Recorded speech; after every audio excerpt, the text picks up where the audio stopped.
दिल्ली के deputy CM Manish Sisodia पहुंचे supreme court. गिरफ्तारी और सीबीआई जांच के तरीके को दी चुनौती। दिल्ली के डिप्टी सीएम मनीष सिसोदिया ने शराब घोटाला मामले में अपनी गिरफ्तारी और सीबीआई जांच के तरीके को सुप्रीम कोर्ट में चुनौती दी है। मनीष सिसोदिया की ओर से अभिषेक मनु सिंघवी ने पैरवी करते हुए सुप्रीम कोर्ट से याचिका पर जल्द सुनवाई की मांग की।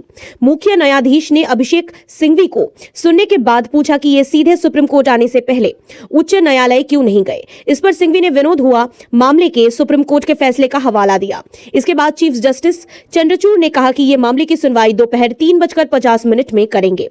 सिसोदिया का कहना है कि जब वो सीबीआई जांच में सहयोग कर रहे थे तो उनकी गिरफ्तारी क्यों की गई।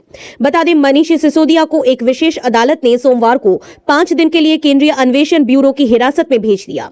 जांच एजेंसी ने आम आदमी पार्टी के नेता को विशेष अदालत में पेश किया था और उन्हें 5 दिन के लिए उसकी हिरासत में सौंपने का अनुरोध किया था। उसके बाद विशेष न्यायाधीश MK नागपाल ने सिसोदिया को 4 मार्च तक के लिए सीबीआई की हिरासत में भेज दिया।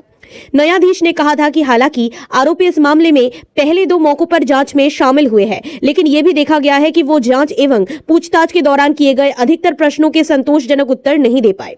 उन्होंने कहा कि सिसोदिया अब तक की गई जांच के दौरान कथित रूप से उनके खिलाफ पाए गए आपत्तिजनक सबूतों के संबंध में उचित स्पष्टीकरण देने में विफल रहे हैं। अदालत ने कहा उनके कुछ अधीनस्थ ने कुछ तथ्य का खुलासा किया है जिन्हें उनके खिलाफ आरोप के रूप में लिया जा सकता है और उनके खिलाफ कुछ दस्तावेजों में सबूत भी सामने आ चुका है। न्यायाधीश ने कहा उचित और निष्पक्ष जांच के लिए आवश्यक है कि उनसे पूछे गए सवालों के उचित एवं वैध जवाब मिले और इसलिए इस अदालत की राय में ये आरोपी की हिरासत में पूछताछ से ही संभव है। उन्होंने कहा तथ्य और परिस्थितियों को ध्यान में रखते हुए आरोपियों को आगे और विस्तृत पूछताछ के लिए 5 दिन की अवधि यानी 4 मार्च 2023 तक के लिए सीबीआई की हिरासत में भेजा जाता है। राउज एवेन्यू अदालत परिसर के अंदर और बाहर सुरक्षा के कड़े प्रबंध किए गए थे।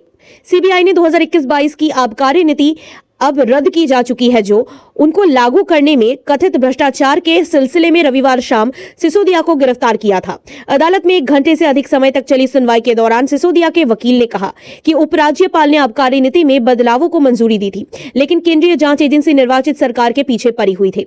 आप नेता के वकील ने दलील दी, मैं कोई निर्णय नहीं ले सकता, इसे उपयुक्त प्राधिकार द्वारा मंजूरी दी जानी होती है।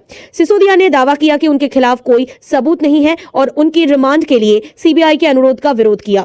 सिसोदिया के वकील ने उनका पक्ष रखते हुए अदालत से कहा, मैं वित्त मंत्री हूं, मुझे बजट पेश करना है। कल ऐसा क्या बदल गया कि वित्त मंत्री को हिरासत में रखना है? क्या वो आगे उपलब्ध नहीं रहेंगे या ये गिरफ्तारी छिपे हुए मकसद को लेकर की गई? ये मामला एक व्यक्ति और संस्था पर हमला है।